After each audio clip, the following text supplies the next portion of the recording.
Hurmatli tikuvchilar, hozir bizda 40-razmerdan 50-razmergacha klassik uslubdagi shim asos andazalarimiz sotuvga chiqqan. Bu shim asos andazalarimiz professional lekalar qog'ozga tayyorlangan. Mana shunday holatda, mana orqa qismlari lekalar qog'ozga tayyorlangan.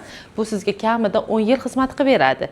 Ikkinchidan, aynan mijozingizni o'lchovidan kelib chiqqan holatda buni razmerini tanlab olasiz. Masalan, boksa aylanasi mijozingizda 96 cm. Ya'ni mana bu yerda boksa aylanasi 96 deb yozilgan. Mana shu o'lchamlarga qarab andazangizni olasiz, matoga qo'yib, choy haqi qo'yib bichasiz xolos. Bu tayyor. Ana endi buni uzunliklari, masalan, mijozingizni oyog'i uzun bo'lishi mumkin, balki rosti kaltaligidan, ya'ni bo'yi kaltaligidan kalta bo'lishi mumkin.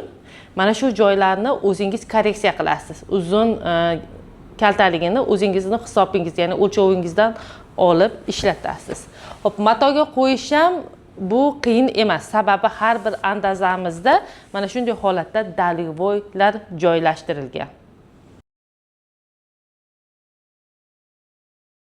Andazani dalvoyga joylashtirib ko'rsataman. Demak, dalvoy hamda kromka qismiga mana parallel holatda to'g'ri joylanganiga, ya'ni andazangiz to'g'ri joylanganiga amin bo'lasiz, hamda orqa qismiga xuddi shu holatda aynan mana shu yo'nalishi bo'yicha to'g'ri joylanganiga amin bo'lasiz.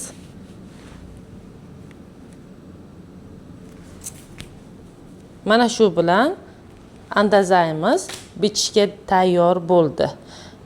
1 cm choy haqqi bilan chiroyli tarzda bichib olasiz. Albatta, shim etak qismiga 4 cm choy haqqi berasiz. Shu bilan bemalol tikib o'z mijozingizga yetkazib berasiz.